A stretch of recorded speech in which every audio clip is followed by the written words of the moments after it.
Good afternoon. Welcome. Thank you for joining us. This is the Marion City Council work session for Tuesday, September 2nd, 2025.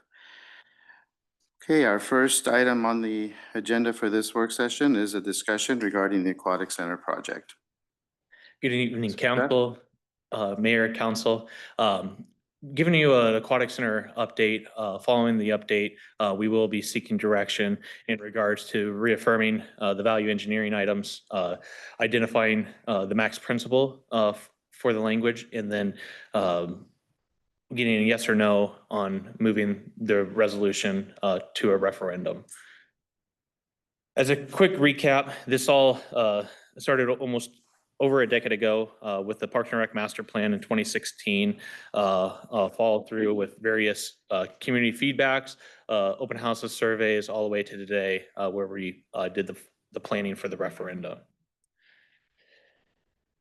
For the value engineering, since the last time we've talked, we went back, looked at value engineering, $2.64 million were identified. Majority of that came from the removal of the wave pool. There was material adjustments to the buildings, which changed no functionality or aesthetics. We did reduce the rockscape from the looked at reducing the rockscape of the diving well, not from aesthetics, but from a safety purpose. There was adjustments to the park maintenance building with the reduction of the wave pool with the room and the filter room, and then also reduction in the park and decking. The potential ones that are not part of the 2.64 million, but were items that were more aesthetics, would come back, could potentially come back to council for decisions. We identified the infinity edge for the diving pool, rockscape around the lazy river, and then if there's any additional scope adjustments based on final bids if we go to referendum. So there is opportunities to be able to touch base and do some additional value engineering. I'll hand it off to my teammate here, Leanne. So we kind of have two scenarios as far as funding. One would be if we were to fund the roads with GO bonds. You can see there down at the bottom right that then it would be 92% funded by the referendum with a total project funds of 36.9 million.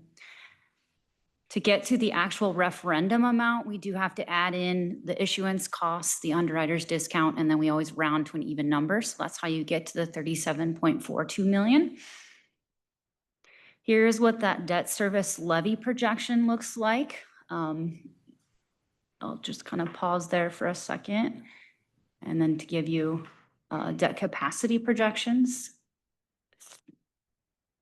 So we do stay below the 50% in this scenario, the 50% local limit of the overall 5% statutory state limit. This does show you that it's at 48.99% in the projection for fiscal year 26. And this does assume that our valuation increases 3% each year, which historically it has done at least that. And then here's your property tax impact at 37.42 million. You can see for a home valued at 100,000, it would be $66. For a commercial property at 350,000, that would be $346. And then the other funding scenario that we have would be if the road infrastructure was funded by local option sales tax. That then brings the referendum project funds down to 33.28 million, which is 83% of the overall project. Adding in the issuance costs, that brings the total number to 33.73 million. Here's your debt service levy projection there. And there's your debt capacity. So again, below the 50% policy limit with your max there hitting at 47.36% in fiscal year 26. Property tax impact in that scenario, a home valued at 100,000 would save $59. Commercial property valued at 350,000 would be $313. And then thank you, Grant, for the request. We did put some comparison slides in here. So here's the property tax impact comparison. In green is roads funded with bonds. In blue, roads funded with local option sales tax. You can see from that debt capacity, the peak percentage used is 48.99% under the roads funded with bonds scenario, 47.22 with local option sales tax.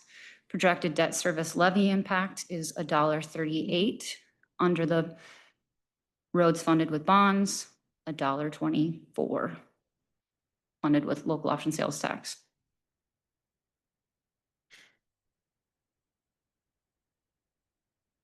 As for next steps, we're having discussion tonight about the language. With the direction, if so choose, we can take this to resolution on September 4th. If there is no, there's also the option to take it forward on September 18th, which is really the last date to meet the deadline of September 19th at noon, with that potential referendum vote going November 4th. So some of the key decision points we're looking for tonight, council consideration to move forward or not with the aquatic center referendum, just the scope adjustments, just affirming those value engineering at 2.64 million. And then looking direction for funding for road improvements, if that should be out of GEO bond or out of local option sales tax. Again, for the direction, just a sample language that we have there, where we need to set the max principal and then the purposes for replacement of the existing Willowwood pool.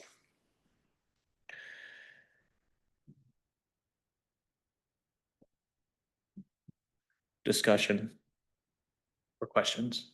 Is that your entire presentation? That is the presentation. Okay. Yeah. Thank you. We'll take comments, discussion. Go ahead. Yeah, Seth, the value engineering that's been performed and that resulted in a net savings of 2.6 million and change. One of the things that jumped off the page to me is that eliminated shade structures. And so I guess what I'm just wondering is that a reduction in shade structures or elimination of shade structures? It was a, so you said a reduction or elimination of shade structures. So we reduced the, some of the decking that was there for the wave pool. So it minimized that, which minimized some of the shade structures that came in place with that decking. We still have a really good ratio of the shade to the decking space, and would still allow for other shade, personal shade to be brought in to what would be considered green space at this point. That was kind of the reasoning for that. Okay, so I would, early on, I was sensitized to the necessity for shade. Yeah. And as we know, that's been a complaint of Prospect Meadows, they don't have any shade out there. And anyway, so you said that the elimination of the wave pool was material to the value engineering. Yes. If we assumed that was not in scope for any option, is there additional value engineering that can be applied to basically, because there wasn't support for that, if I'm remembering correct. Yeah. So I don't view the wave pool elimination as a eligible item for value engineering. So there was other components as part of that was in there that wasn't in with the original pricing, in specifically parking, some of the future infrastructure pipes and things of that nature were valued out. That was considered in.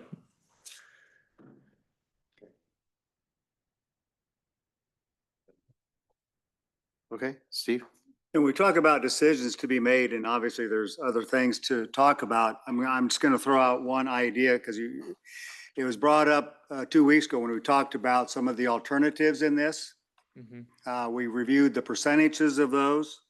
And I want to at least make sure what the city council's opinion is of some of those alternatives, whether they should be included in this vote or this bond referendum or not, if it's approved, to put on the ballot.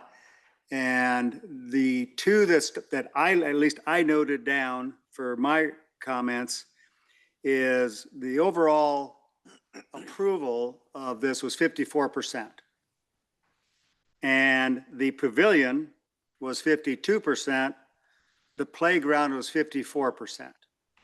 So I'm just throwing out for discussion by city council, and I'm not saying I'm for it or against, I'm just looking for comments. Since those two were approved at kind of the same level, should those be considered at this time, or are we just going to anticipate if this is approved, it'll be future CIP?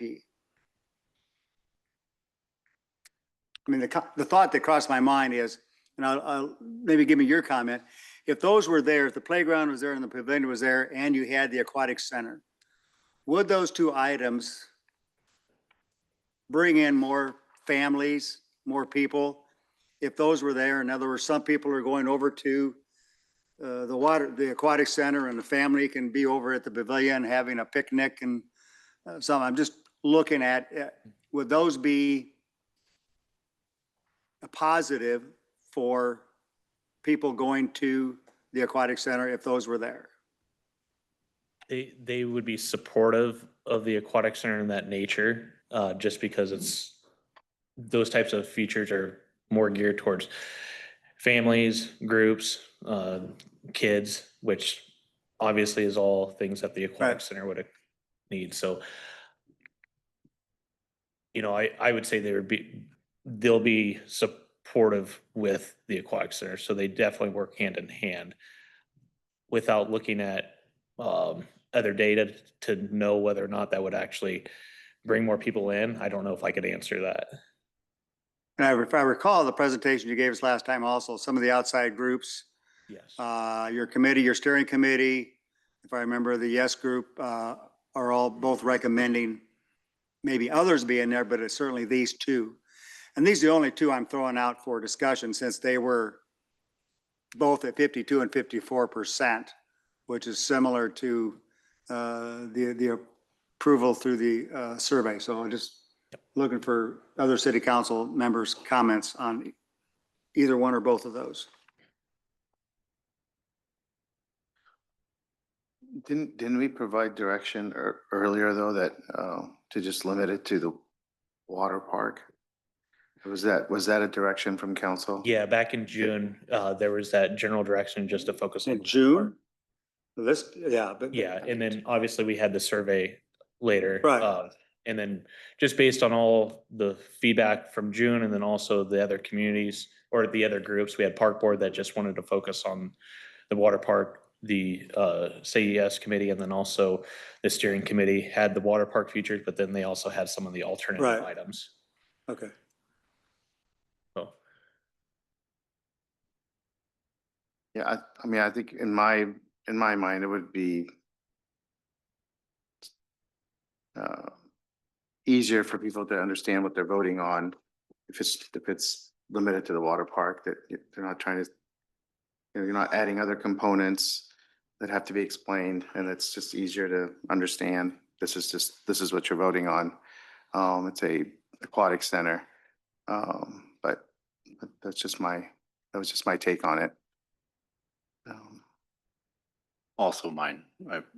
At one point I was looking at adding the other stuff for the referendum, but I'm to the point now where if the referendum goes forward, it would just be only aquatic center. Aquatic center only? Yeah. Is that okay? I'm just bringing it up for discussion. Like I said. No, I appreciate that. thought Anybody Marion else did. have different views on that, or? Okay, all right. I drop it. Okay, other discussion then on, are you looking for actual direction this evening? I would like direction, really. Seeing if council would like to move forward or not with taking this to a resolution on Thursday. Again, we could also, if there needs to be more information, we could also wait till the 18th. Just want to get that general direction, and if we're good moving forward, the other two decision points is just affirming those value engineering and then the funding for road improvements, if that's a geo bond or local option sales tax. Okay, is Council Member Menser with us?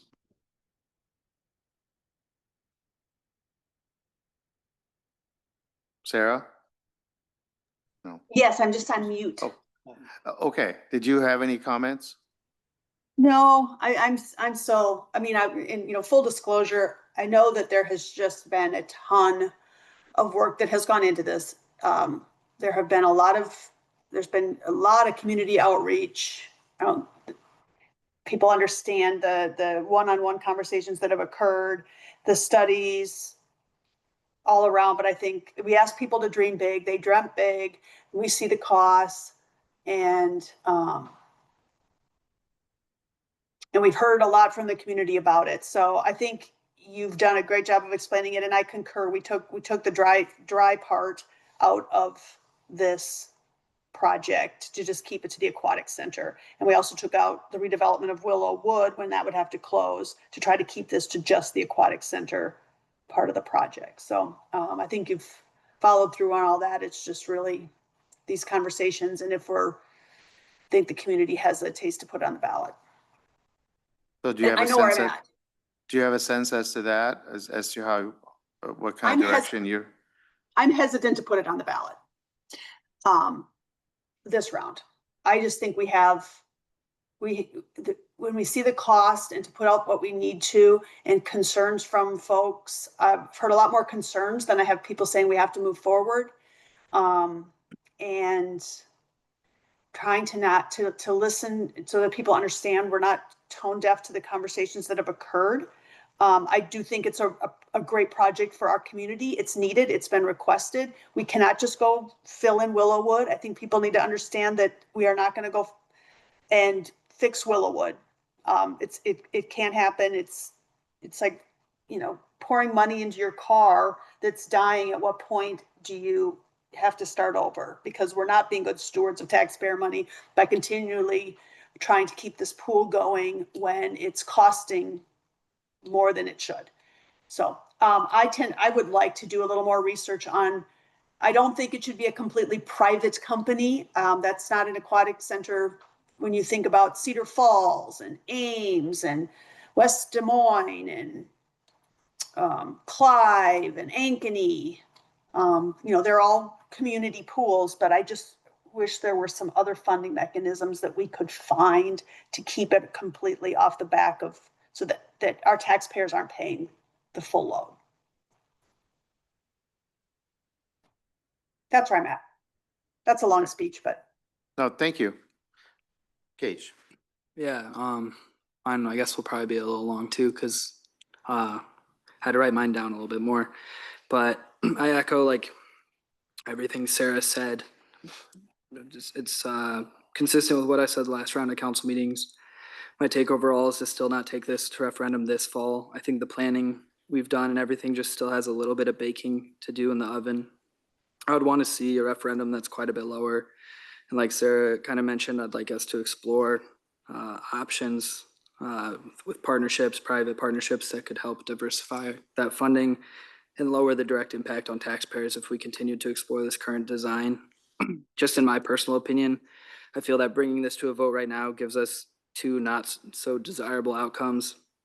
Either the community says yes, we're locked into that current plan and costs that significantly impact our taxpayers while pushing the city closer to our self-imposed debt capacity limit, or the community says no and we're back to square one on the future of any pool in Marion. And I'm simply just trying to approach this from what I feel is the most fiscally responsible approach for the residents and the city itself, and still get an outcome that everyone feels pretty confident in. I think the survey gave us good feedback, but it did not give us a clear mandate to move forward with these referendum amounts.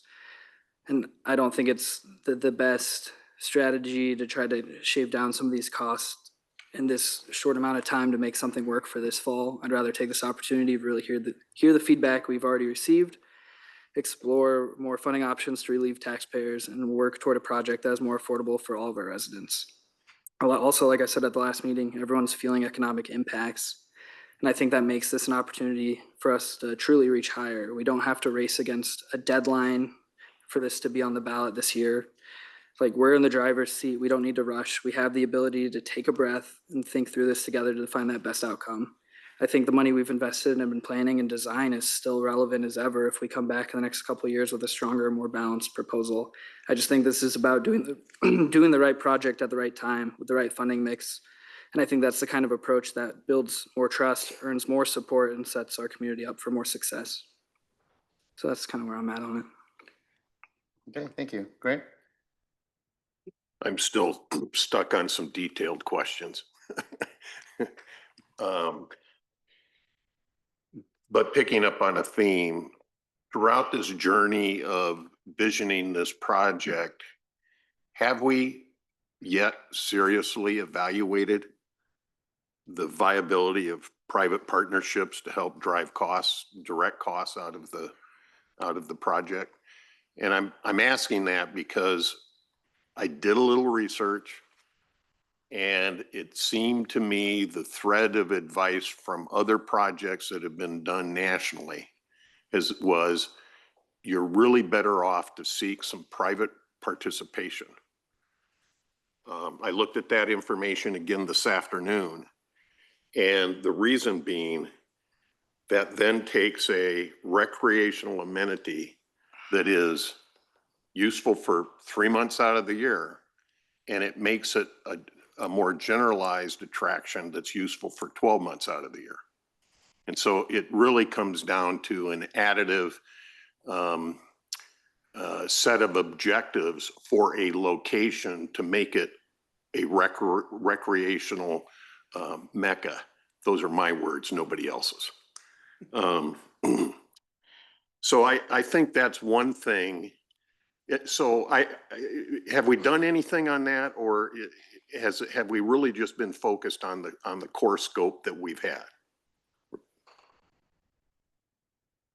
So we've been really focused on this being a community project, and from typically going into private, we wanted to be able to make sure that we were able to offer affordable options to the community. So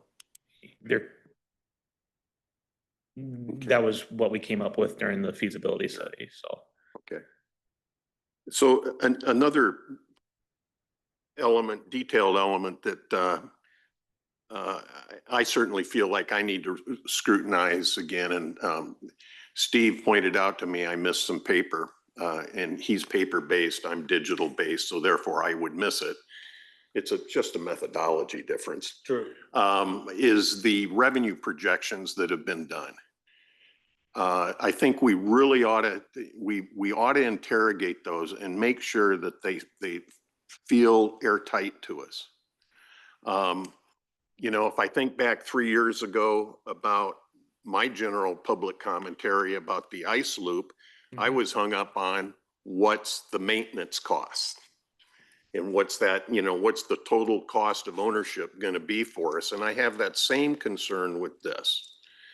And I would have to say that on that point alone, I certainly can't. I need to look at that. I can't make a recommendation tonight of yay or nay to proceed. I would need another couple of weeks to stick my nose in that, and I'll apologize greatly that I haven't done that. But I do think that we all should interrogate those operating costs and make sure that they feel as good as they possibly can at this point in time. So the remaining point I have is, and this might be more for Ryan or Leanne, but as we creep our way up to challenging our self-imposed debt limit, does that force us to make any known identified compromises at this point in time? In other words, as we challenge our again, self-imposed debt limit, what does that mean to us? There's always the threat of our AA1 bond rating decreasing to AA2. We have asked Moody's before, what amount could we increase our debt? They will not give us an actual number. So I can't definitively answer that question for you, but that risk is always out there that we could lower our bond rating. I will also say, if council wants it, I have done and pulled the annual financial reports from our comparable cities. And I do know where they're at as far as their statutory debt limits are, or at least of not the fiscal year 25 fiscal year, but the fiscal year 24 fiscal year. What I cannot tell you is how much of that debt is annually appropriated. I think that's just another data element that we ought to scrutinize here for a couple of more weeks before giving a decision. I just, so those are kind of what's in the front of my mind right now. Okay, should we try, go to Will and then we come back to Steve? First questions are based off the engineered or the reduction of the cost. Can you go back to that slide of what was eliminated? Yeah. So reduction of rockscape at the diving well. So in the renderings and everything we've talked about so far, the diving boards, all the rock around, is that all that rock's eliminated? So no, so from the rockscape, we kept the rock in. We knew that was something that was aesthetic that we would, if we were going to remove anything aesthetic, we would want to come back to the steering committee and the council with. So it's really, there's rockscape on the diving board, so it just goes up to the platform. It's the rockscape that's above it. And the reason why we wanted it removed after visiting Ankeny, they had issues where kids were climbing it, jumping off. And so just, it doesn't get rid of the aesthetics. You still have the rockscape coming up to it, but we thought from an operation standpoint, that would be a wise choice. What type of adjustments to the maintenance, park maintenance building? Park maintenance building, because we don't have so we removed the building because of the extra room we have in the filter room, so we can accommodate operations there. We don't have the additional park there yet. We can put that into a future CIP. So it's gone. It's gone. Yeah. Gone. Okay. And then parking reduction. You explain the decking. Yeah, What's the parking, we had 500 stalls really with the aquatic center and a lot of the carryover. Nicole, I think it was reduced down to 400. total between the two? I can get back to you with how much we reduced, but we just had a lot of coverage for parking that crossover that doesn't really meet the time. So we worked with planning and the engineering to really reduce that. So making sure that was practical and not reducing it to a point where there's overflow. It's a lot that's there. But that parking that was reduced would be needed in the future if there was more, the dry rec added? There, on the north side, if we were to add pickleball in the future, we would just include that as part of the CIP, just to add it in there. But we're talking about maybe 25 to 30 spots. Was this parking reduction removing the north parking lot altogether? We just removed half the north, and then we reduced some of the west side of the parking lot, so giving more of a buffer with the neighborhood. All right. And then question about the referendum. If it were to go to referendum, and this would be for staff over here, probably Leanne or Ryan. If it were to go to referendum and it say at 37 million, I'm just throwing the number down, and it passes, how many years is that good for? I've never gotten an answer from legal on that. There is not a statutory limit on the number of years. So if it passed this fall and it was 37 million, we would have however many years we could value engineer more, look for private partnership. And then because the amount is max 37, so we could spend 20 and not do 37. Because you don't have to do it right away, correct? Correct. And you can bond for any amount up to that.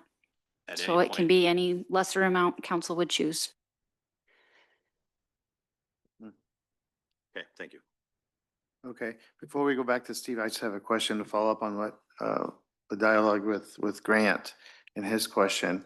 Did I understand that you said that the reason why that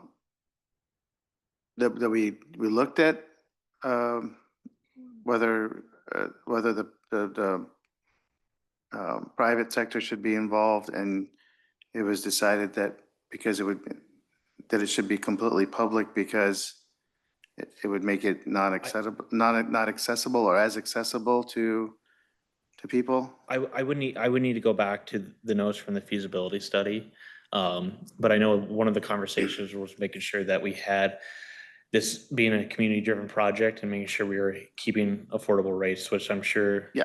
there's that opportunity with private partnerships, but I would just need to go back and just to reaffirm. Okay, I just wanted that kind of clarified. Steve? Well, we are dealing with what we know is the largest single dollar project in the city's history.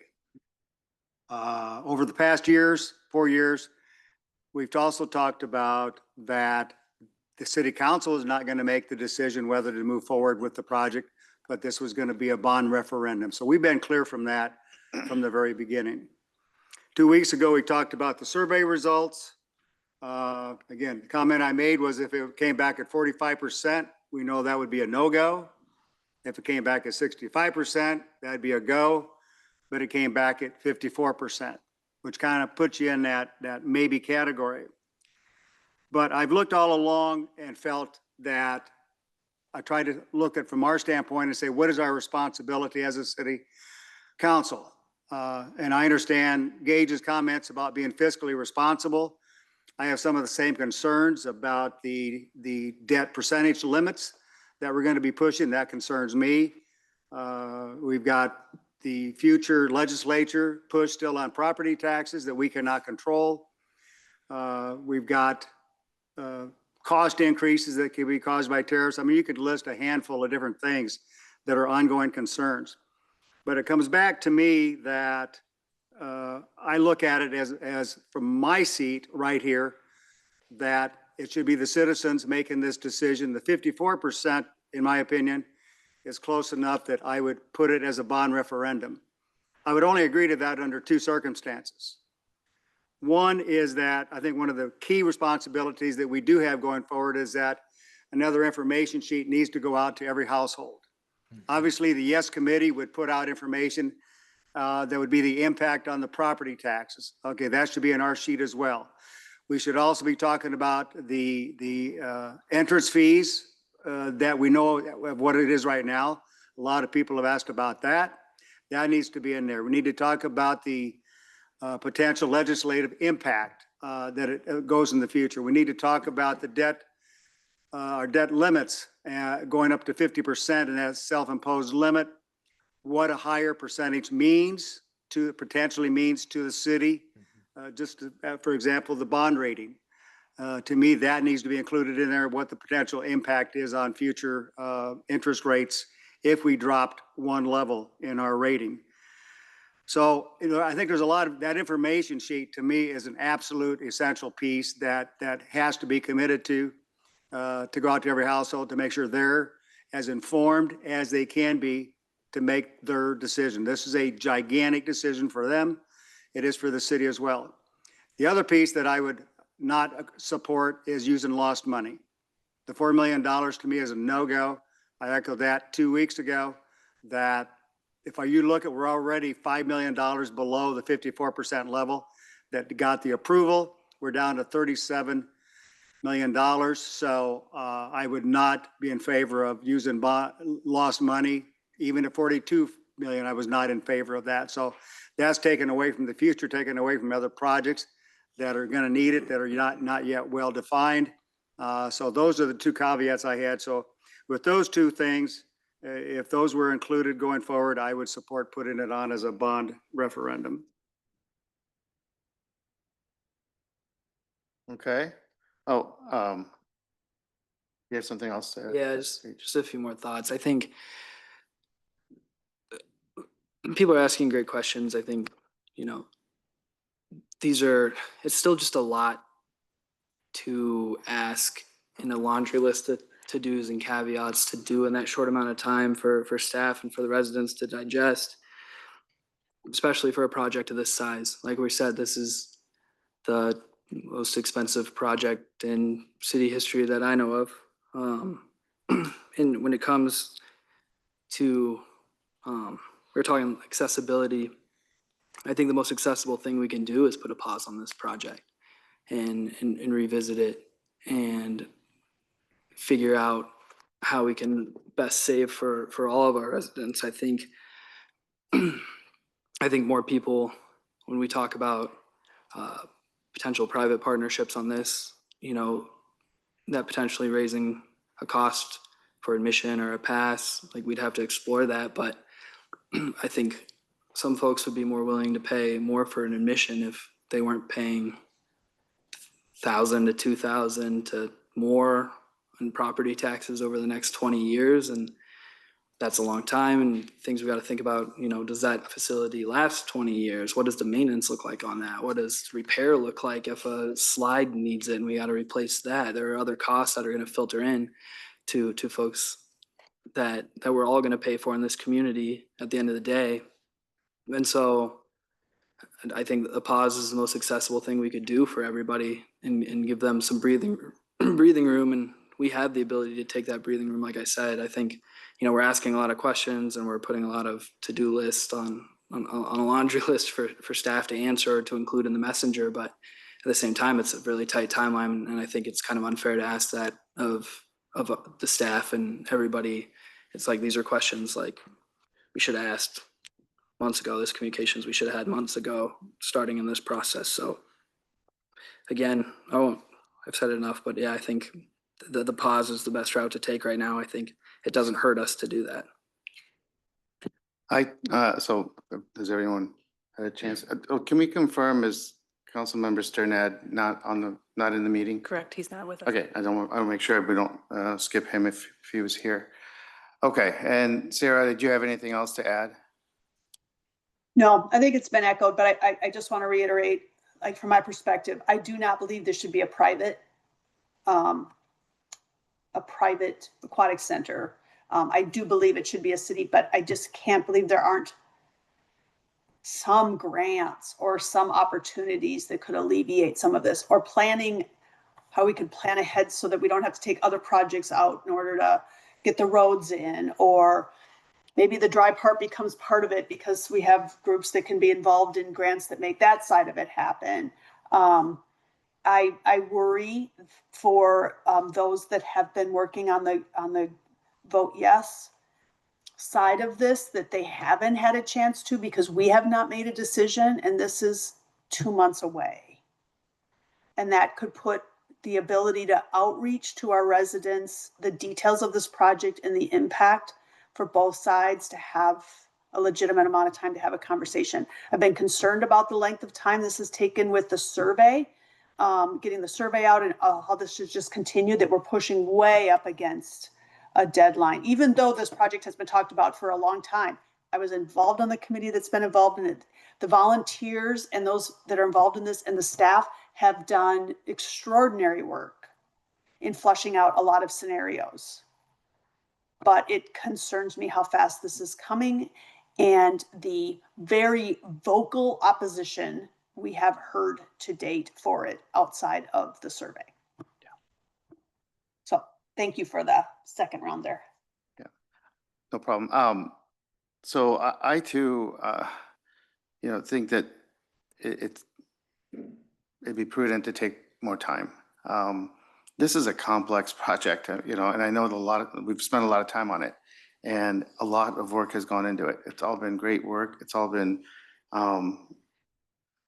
very much appreciated, and it's a difficult decision. It's a complex project, and I do have concerns about us being so close to the vote date and being where we are right now, and feeling like we have to make a decision by this certain date to get it on the ballot for such a big project that is the most expensive project we've ever done as a city. When I became mayor 10 years ago, I had lots of goals, and one overarching goal was to build trust with the community, not only for the city council, but for the city staff, for us to work together as a city team council and staff and to earn the trust of the community. And that meant being completely transparent, open with everything that we do, sharing information, being accessible, listening to people, not dismissing people's opinions, and being very fact-based decision makers. And I think we've done a great job of that, all of us. We've moved our city forward to the next level in that regard. And our decision-making has become part of a process for everything that we do. You know, the community sees our decisions.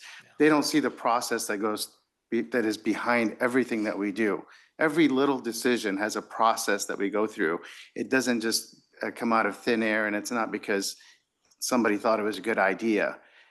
There is a definite method to how we come to decisions. And I believe greatly in the decision-making ability of this group with the support and information that the staff provides and all the background work that they do. So I know that at the end of the day, whatever decision we make is going to be the best decision for the city because of the process. And I've believed in the process, particularly on this project, as with all projects, from the beginning.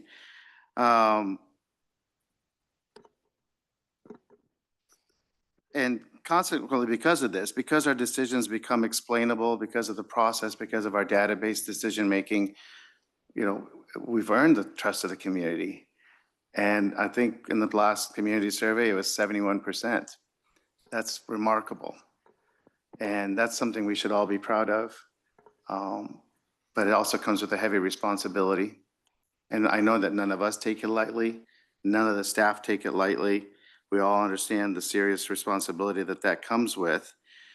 And, you know, occasionally we're faced with decisions like this that are very difficult.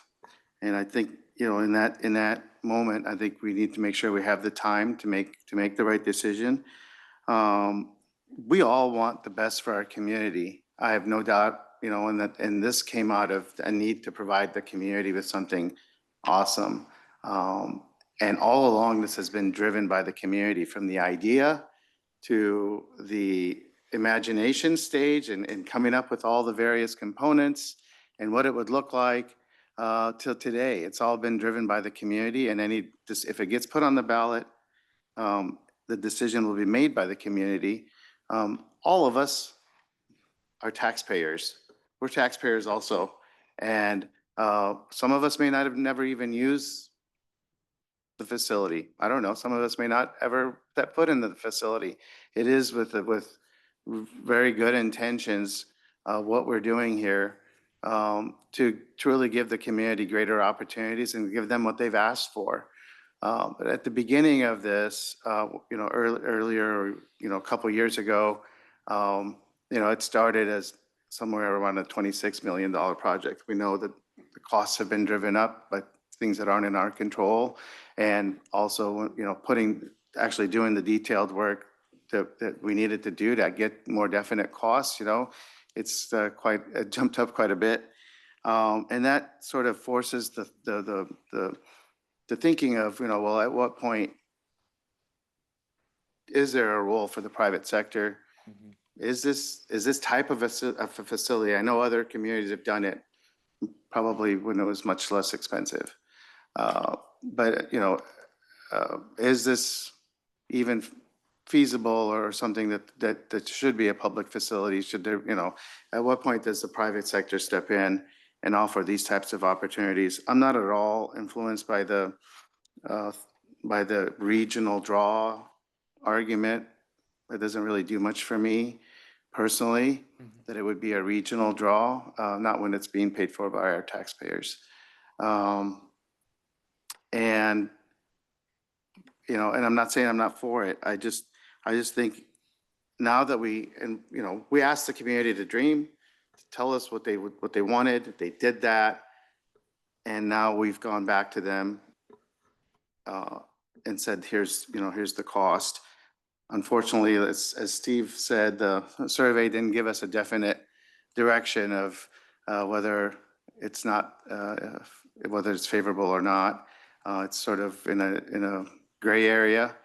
And I think it would be prudent to just look at other options, look at what Plan B might look like, consider other things, and take our time a little bit with it. It's a difficult decision and it's a lot of money. And so I just we get one chance to do it right, like we always say. And we want that, we want to make sure at the end of the day, we made the right decision. And there is some angst in the community about the cost of this, and it's understandable. And, it's hard when you're making a decision for 45,000 people. There's no doubt that there's a lot of excitement about it. If you just didn't talk about the cost and said, this is what we're building, you'd get overwhelming support because it's an amazing project. But you infuse the actual impact on the taxpayer, then it becomes a little bit of a different discussion. So that's where I'm at. I would like to take a little bit more time and just flesh out some other ideas and options. See maybe, if there is potential for a partnership. If not, is this concept something that is purely for the private sector and the city looks at something else? I guess there's different ways to look at it, but. Steve. So Mayor, based upon what the comments I think we've heard tonight, I think it's clear to me that certainly we're not going to be ready Thursday to make a decision or recommendation on the bond referendum. There's a few council people who have requested for information that might impact their decision by the 18th. So I would recommend that we at least at a minimum consider pushing it off to the 18th. And it sounds like there's certainly consideration to push it out even further. So I'd at least suggest we not try to rush it to this week and push it out 2 more weeks to allow everybody to have 2 more weeks to get whatever more data. And if there's more data needed, they need to make sure they clearly outline that request to the staff and get that information to them if that will impact their decision, and at least be ready to make that decision in 2 weeks. Is that acceptable to everyone? Anyone have an opposing thought on that? No, unless we have enough people that want to pause, but otherwise I think that makes sense. But still a tight timeline. Well, Councilman Sternad is not here tonight, and I think it's, Fair enough. I think it'd be fair to me, on this kind of a topic, I'd, if possible, I'd rather have all 7 council members here for that final decision. Fair enough. Yeah. I have a few informational elements that I outlined that I want to take a second look at, so I'm okay for this delay to our next cycle. Okay. I understand I understand the need to find some more information and want to delay, but I'm just saying every time we kick this down 2 more, this should have been decided months ago. Yeah. I feel like every time we do this, we're going to be, are we in less than 6 weeks from a vote once we make this decision? So I understand that. I just feel like every time we're pushing it back, the likelihood gets less and less that this lands on a ballot. But I respect the need for more information. I just feel like we just keep kicking this. And for the volunteer groups that are waiting for us to make a decision, we're putting them in a very, very difficult spot. Is the thing. So there's no answer to it, but I don't want that to go unrecognized, because I don't know that I would want to be put in a position to be advocating for this in a positive light with less than 6 weeks. Agreed. So anyway, but I Thanks, I Sarah. appreciate that. Thanks. Okay, thank you, Sarah. Steve? Yeah, Mayor, I just asked Rachel the question if Randy was going to be here Thursday, because I thought he was on vacation. I was assuming he's on vacation the whole week. And Rachel says he will be here Thursday. So if you want to take that into consideration, assuming everybody will be here on Thursday, then. So we could put it on the agenda for Thursday? Will everyone be ready to? Mayor, if I could, I Yeah, think yeah, go just ahead. in listening to all of the discussion and just taking a moment to kind of summarize all the things that have been said. There's been certainly lots of thoughts by each individual sitting here at the dais, and thank you for recognizing the work that staff has put together to help guide, help provide information for you to make a decision. It does sound like to me that we've got a little bit more footwork to do, a little bit more homework to do. If you'd like us to bring something back on Thursday, it might be good just to bring back the summarization of the conversation and then making that decision as to, yes, we do need to just slow down a little bit. We can then have the time to put a timeline together. What does that look like if we were to provide whether or not this aquatic center could have a private perspective to it or not have a private perspective to it? I know I also heard Councilmember Menzer have a different opinion on whether it should be private or public. And so I think that is going to take us a little bit more homework to do in that perspective. I think the revenue side of things and being certain on what that really does look like moving forward, that too, I think will take more time. If you feel like this is that we're rushing through, I think it is that time to then take a pause in that and making sure that you feel confident in moving forward, having an understanding of our debt capacity. Is there something that we can do different to space out cost? Or if there is truly something that can reduce the cost. Also, it's important to understand that, a year from now or 2 years from now, we go out for referendum, that cost today is going to be more than what it is today. But if we have a different planning strategy that helps reduce that cost to our residents, then that's something that we can explore as well. So if that sounds more like the direction that we're really going into, then we can summarize all of this, put it together, that then can provide a direction as we're going to hold steady and gather up all the information, and over time keep bringing information back to you. So then when and if we decide to go to referendum, we know exactly when we're going to do that. And the language is there, all the details are there. Right. Oh, okay. Sarah, you have an additional comment? I have a question related to what Kim said. If things were to be delayed, because I don't think I would never say I want to scrap it. I just don't know that it's ready. So my question is maybe part of the consideration, what are we committed to? What contracts, or how does waiting or delaying a year or two impact any of our current contracts? And I'm not talking about cost, I'm talking about construction management or land or anything else. Are there hidden things behind there that would be impacted where we'd have to almost start over?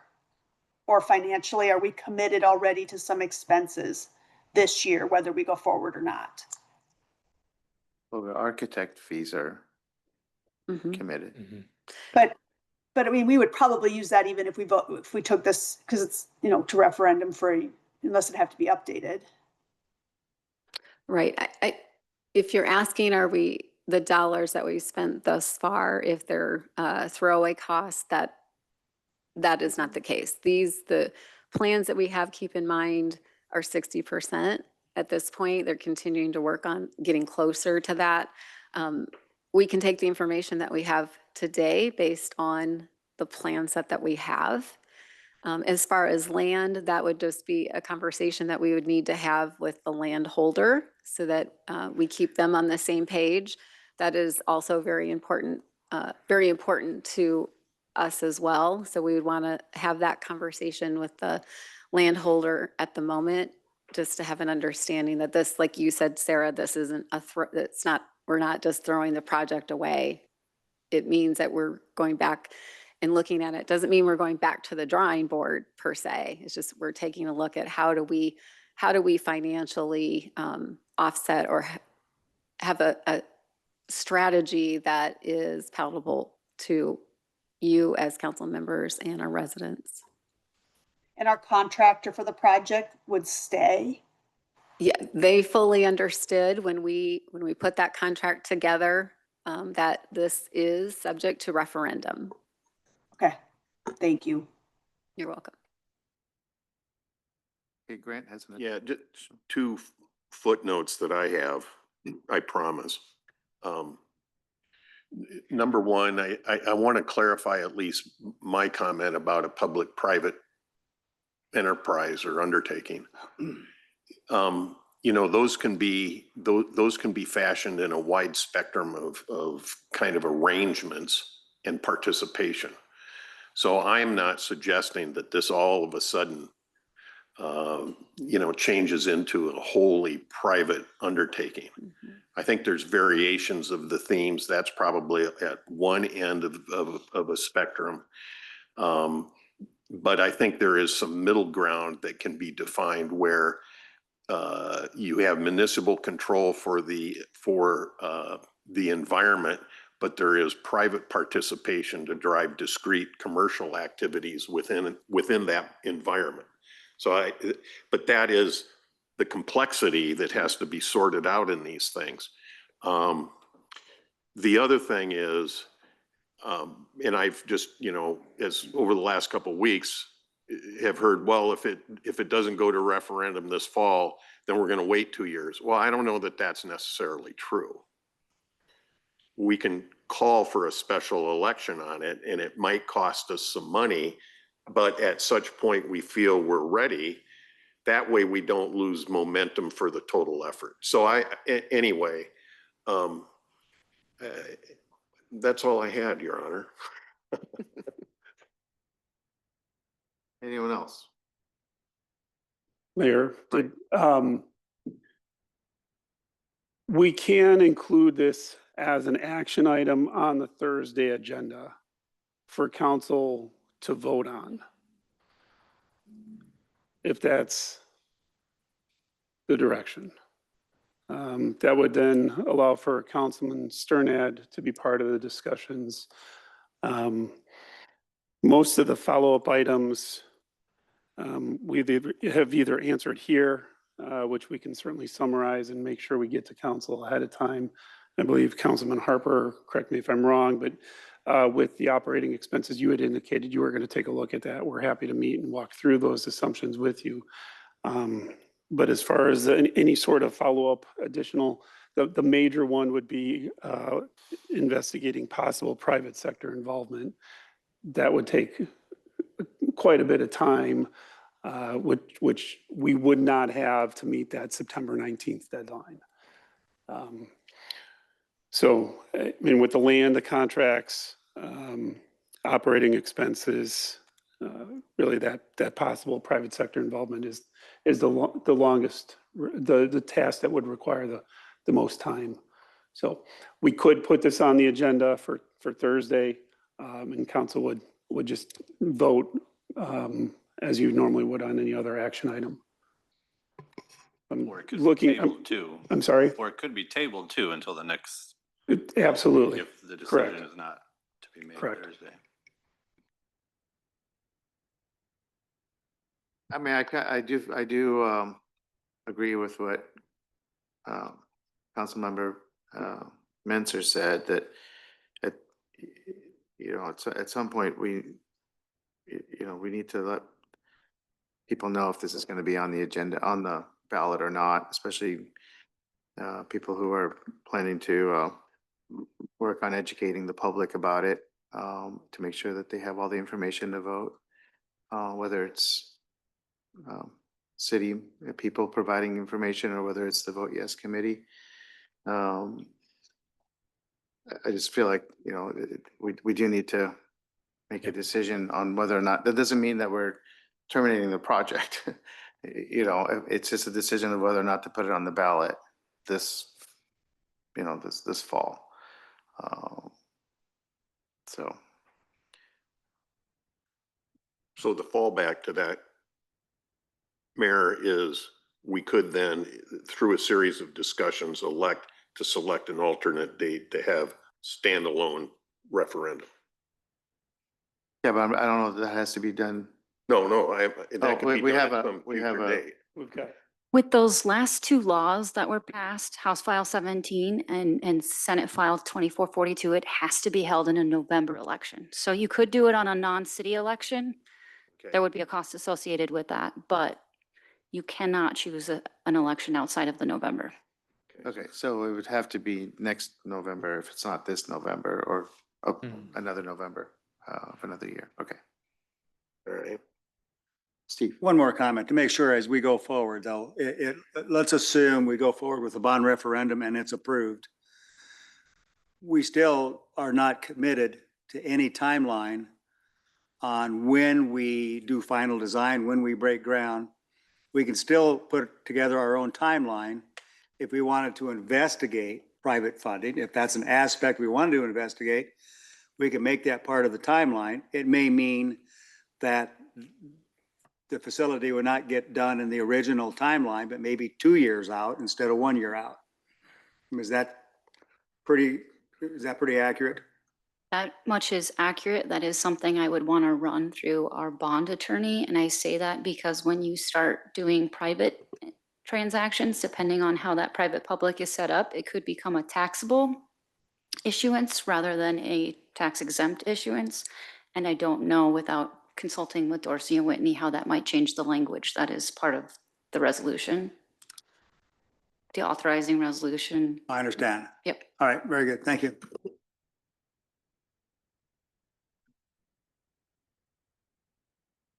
Okay. Do you feel like you have direction? just to confirm, can we place an item on the agenda for Thursday then? I would say yes. We can always take.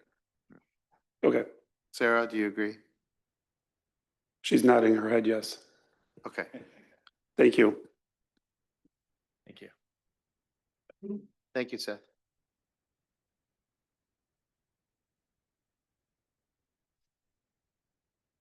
Okay, next item is a discussion on the fiscal year 26-27 budget.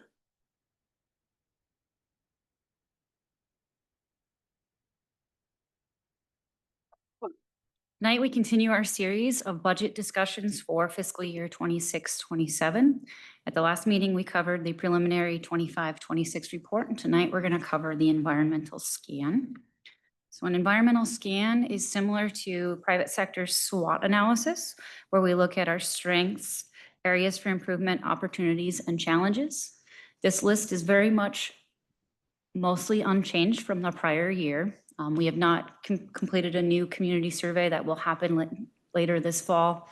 But I'm going to highlight a few. Marion itself is really well known for its quality of life and branding, and we are examples at the state level for our long-term planning and modeling, of which the Aquatic Center discussion we just had is really showing that model. On the areas for improvement, we've been making great strides in a lot of these areas, especially as it relates to infrastructure. As we've continued master planning for our roads and our sewers and our storm sewers. And we've really been stepping up our risk management efforts, both with our implementation of our procurement card and working on our certificates of insurance. And the one thing we did add this year under areas for improvement is cost allocation to ensure taxes are not subsidizing. We did complete a cost allocation plan this last year, and during the fiscal year 26-27 budget, there will be a lot of changes surrounding the chart of accounts as we look to implement some of those recommendations. Under opportunities, we continue to utilize technology and partnerships, and then leveraging data to improve public safety outcomes. City Council was recently presented by the fire department as they are working on their accreditation, all the opportunities and things they're continuing to work on in that area. Under challenges, we all know, as it was already mentioned tonight, House File 718 and Senate files and state legislation does continue to limit what we're able to do, and overall managing communities' expectations and emotions with limited resources continues to be a challenge. Just looking at some of the individual areas under taxes, this is the third year of the new limitation or the ratchet down. On intergovernmental, the state commercial backfill is completely phased out this year, so there will be no revenue from this source coming into fiscal year's 27's budget.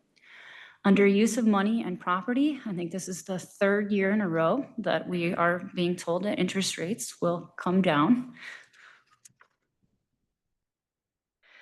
Under salaries and benefits, we do currently have agreements with AFSCME, fire, and police for 3% COLAs for non-sworn staff and 6% for sworn for police.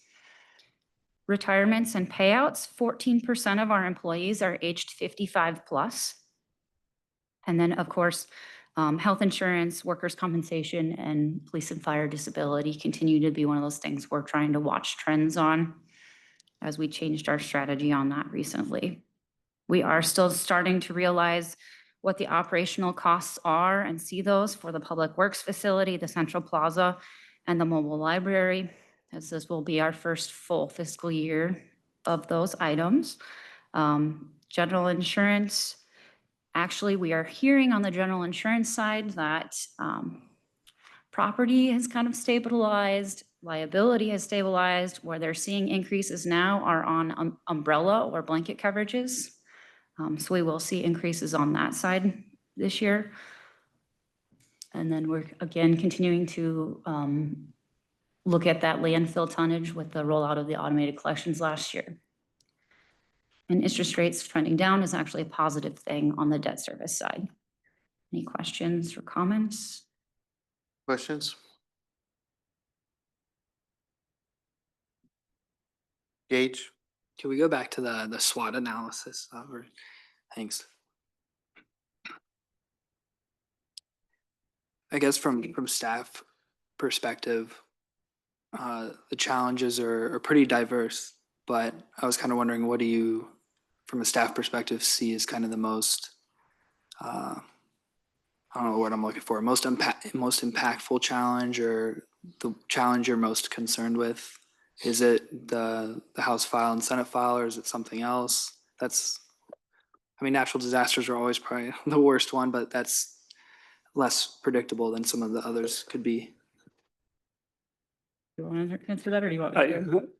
I'll take it. I would say that it's not specifically the House file and Senate file, but rather the legislation.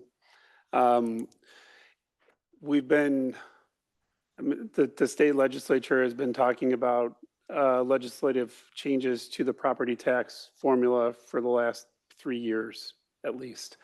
It is very, and in the first year that they did so, they changed it after our budget was done and completed.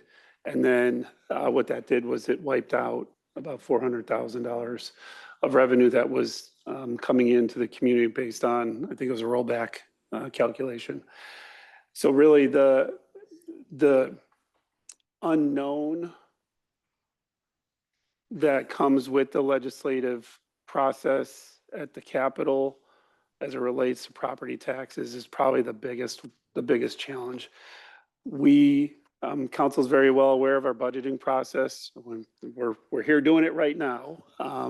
We break it out into small bite-sized pieces so it's easily digestible, and it's we start from zero and we build it based on community input and direction, and to provide the services that our community is asking for. So when we're compiling that and putting it together and things change, it becomes very difficult for us to adapt. I think this team has done a marvelous job over the last couple of years of adapting to the changing environment that's outside of our control. But we've done it. We've been able to maintain those services, and we just don't know. With the zero-based budgeting process, we are very efficient, and there's not a lot to trim. So when we are providing those services, any impact on the ability to fund our government is a difficult one, and that impacts our residents. We don't have more, I mean, we know the property tax talks in the legislature have kind of been ongoing the last couple of years and will most likely come up again next year. We don't have any more information outside of just the general. We know it will be brought to the Capitol, but we haven't heard of any strategy or things that they're. We haven't heard of any proposal. We do know there will be discussions. We do have a lobbyist, as council's aware. Our lobbyist does make sure that he's participating to the extent that he's permitted to be part of those discussions. Certainly, the work that Team Marion has done from the council and the staff with the preparation of the budget. Marion's budget process is talked about and held as a model in the Capitol. So we're hopeful that we'll continue to be able to be part of those discussions. And we've offered ideas and solutions, and we've shared that we're happy to be a resource and talk about real impacts.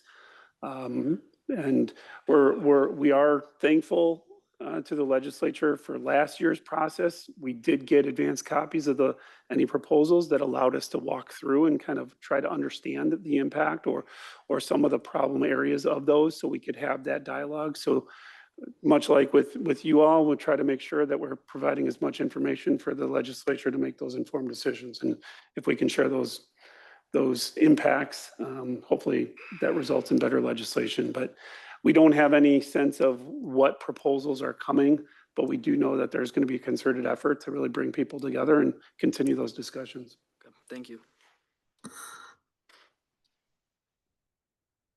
Okay. Was there anything else to your presentation or? Just my last thing is we'll be back in October. You do get a little bit of a break from us, but we'll be back in October to talk about asset replacement. Okay. Any further questions for Leanne before she's finished? Thank you. Thank you. Our next item is a discussion regarding the sale of a portion of the public basin. I guess it's adjacent to 3470 Montgomery Circle. Yeah, Mr. Harper, is that you? it is. So I spent some time talking with Kim. My concern was just a quick calculation that I had done when this came up to council for in a resolution. And I was concerned about the incremental value of that piece of property if it were mapped out to be a full acre. And, you know, one of the great things about just looking at information, using a spreadsheet, you can in fact make a light speed error in a calculation and hide it from yourself. So Kim outlined the process that everybody went through to determine that, the value of that small parcel.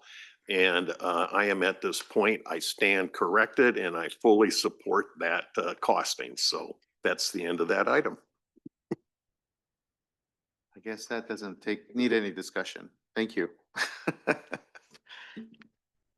All right, the next item is the review of the agenda for Thursday. We'll just go through the items that are marked by staff and then take any other comments on any other items that were not marked. First item is A8 on page 4. Terrell?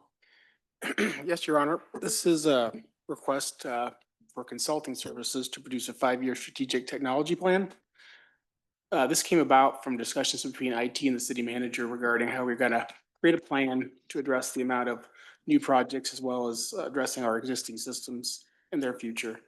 As an example, our ERP system has been listed as end of sale for a few years now. It's not end of support. That's not been listed, but we know we need to do something about that. We need to get some plans together. We got a lot of work to do. We know resources are scarce, so we feel like every decision needs to be based on data, prioritized. For this project, the city manager will be the project sponsor. I'll be the project manager. The core project team for this is finance and IT, but every department will be a stakeholder in this. Expected to take 7 months to complete, and the outcome will be a strategy with recommended priorities and a budget recommendation for the next 5 years. If approved, it'll take Barry Dunn. They can start right away. Okay, Questions? go ahead, Steve. So Terrell, at this time, do we have any city policy as it relates to how we're going to, or who can use AI? Or is this going to be under this new umbrella, Correct. This will be part of that. part of this new path going forward? Yep, we Right. listed that and, go ahead, Okay. Brian. I think you want to say something. We do have, we have updated the personnel manual to reflect the utilization of AI, but this would then help us better understand technology and implementation of the technology moving forward. Great. So Terrell, I took it that this is foundational policy recommendations that we build out, and then correspondingly processes and procedures, and also then illuminates where we may have some hardware or technology enhancements to be made and place those against then a multi-year strategy. Yeah. Okay. Look for any gaps. Right. Look at IT staffing gaps, look at all of our systems and platforms. Give a chance to survey all the departments to see what they are thinking about for the next 5 years, so that when we start thinking about budget, we can prioritize that and not try to do everything all at once. You know, what makes sense. So this really is a staff augmentation measure in order to segregate some activities, long-range planning and examination versus day-to-day operations, which, as we've seen in the last week and a half, there have been a few occurrences that all of your team has had to respond to. That's correct. Yep. Okay, thanks.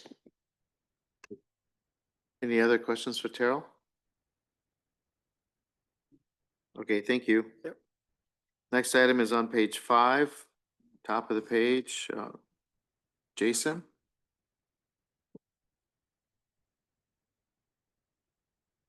Good evening, council. Here to discuss an update of fees proposed by Lund Fire Protection. I had CARE review it, and it meets the terms of the current contract we're under with Lund. For a little background on this, we contracted with Lund Fire Protection in 2022 to perform the plan reviews of our fire alarms and sprinkler systems going into new constructions or any additions on commercial buildings. This has proven to be a beneficial contract for the city, as our previous timeline to conduct those reviews was pushing out to 4 weeks, where Lund Fire Protection gets them done in 10 days and completed by a certified fire protection engineer. They allow a quicker turnaround for the developers and contractors. Lund Fire Protection hasn't had any fee increases in their letter since 2018, although we've only been contracted with them since 2022, so they haven't increased their fees since 2018. It's nearly a 25% increase on the total services that they provide. Costs are billed directly to the vendors, so there's no cost to the city on this. They bill the sprinkler and fire alarm vendors themselves for the fees that they collect on that. Lund Fire Protection provides an annual report and revenues to us, so how many projects they've done for us annually, and look at those reports. And so they fluctuate a little bit year to year, but look at those reports, even with the proposed fee increases, this still would be recommended by staff as a contract to maintain and recommend approval of the fees. So just to be clear, we're talking about city facilities? No, All, this is all new construction new plans. construction and- in the yep, city. Yep. Okay, Anytime a building's proposed in the city, Marion goes through the building department, and if they Okay. need to have fire alarm or sprinklers in them. that so they usually do our generates- inspections. No, They- that generates a plan review where you have to review the calcs of sprinkler systems or how many fire alarm devices, detection, things like Okay. that are in a building. So those plans that the certified fire alarm and sprinkler companies come up with, they turn those over to Lund, and then he reviews them for proper calculations, fluctuations, Okay, spacing of detectors, sprinkler heads, things like that. okay, that's helpful. Yeah, Lund Fire Protection, it's a two-party company actually, and they do those reviews. Okay. Any questions on this? Sarah, if you're still with us, be sure to let us know if you have questions. Okay, we'll move on to the bottom of the same page. Leanne? Thank you, Your Honor. This is a resolution setting the date for public hearing on an urban renewal plan amendment for Collins Road Extension Urban Renewal Area. This is the first step in the urban renewal process. What that means is this just would authorize these projects within the plan. There would be future actions that would come before City Council in order to repurpose the 2019 bonds, development agreements or TIF agreements with ESCO Electric and 530 Investments, and an internal loan advance for the administration and professional support program.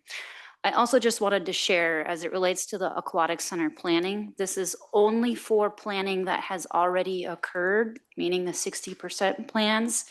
It is staff's recommendation that we shift that funding that we had in local option sales tax, which that local option sales tax right now is still within the project, but we're shifting it over and using the 2019 bonds. And the reason being, when we were having the conversation with bond counsel, Dorsey and Whitney, there are two things specific to these bonds that limited how we can use them.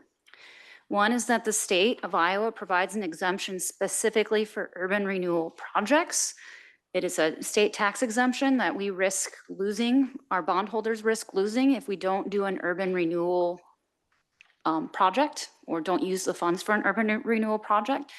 And secondly, these funds are currently, or the bond itself is currently being abated by Collins Road extension, meaning we're capturing those dollars in TIF and paying the bonds with TIF.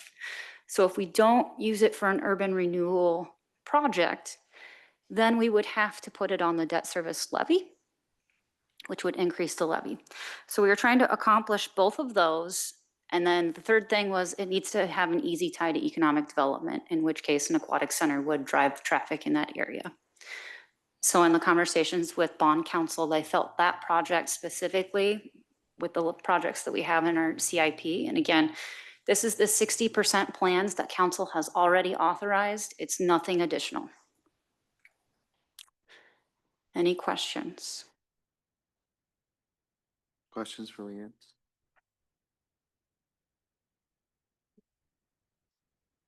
Okay, thank you. The final item is E5 on page 7. Nicole? Yeah, we have Chris with MSA and we have Jerry with HDR Engineering here tonight to give a presentation on our amendments to the Airport Overlay Code chapter. I guess I'll start. Chris Jansen with MSA. Thank you for letting me be here tonight. As you know, we are just workshopping what is going to be hopefully on the agenda on Thursday, which would be an update to your airport hazard overlay ordinance. Jerry worked on this mostly, so I'm sure if you want to get nitty gritty technical, he is available, but otherwise I'll just run you through a brief kind of idea of what we're updating and why we're doing it. Primary updates are utilizing the Iowa Department of, good, thanks, sorry.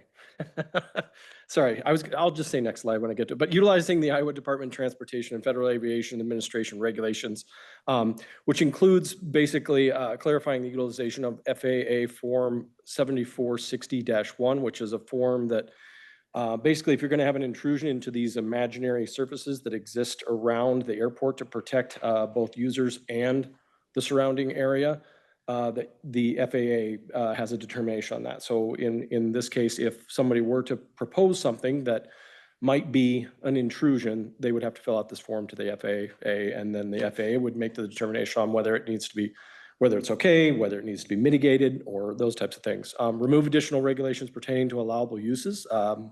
Rely on underlying zoning for allowable uses. So the old code, if you picked it up and read it right now, has a land use compatibility table in it, which doesn't always match up with your zoning and your future land use map. So we have rewritten this to basically say Marion's future land use map will dictate that, and it is in conformance with that. We've modified that language a little bit over the last few weeks to include a reference to the Iowa DOT's manual to determine land use compatibility, but it would still be driven by your future land use map, which you guys update on a regular basis, as well as the zoning. Redefine the imaginary surfaces based on the current runway. There was grandiose plans for the airport to expand it at one point, and some of the old language was based off of that kind of an basically kind of an east-west runway instead of the north-south. That no longer is in the works, so we've updated the language to basically just cover that north-south runway as it is. Dissolve the Airport Zoning Board of Adjustment for variance request, utilize the existing Board of Adjustments. So there's a wonderfully clear I'm sure Jerry can read this really easily, but for me, that's a wonderfully clear picture of the imaginary zones that exist around an airport. They are a little bit confusing, but basically we have tried our best in the ordinance to expand the definitions, expand the language that pertains to those airport zones and what they mean, and so that somebody can pick that up, look at the map, look at either one of these maps and get a clear indication of where, whatever they're proposing and where it is, what they might encounter in terms of the hazard overlays and what would be required of them going forward. The next one, additional airport related updates, repeal the airport layout plan. That's what I mentioned, that the old east-west. Dissolve the Marion Airport Committee, and that just being that it is no longer owned by the city. It has been sold.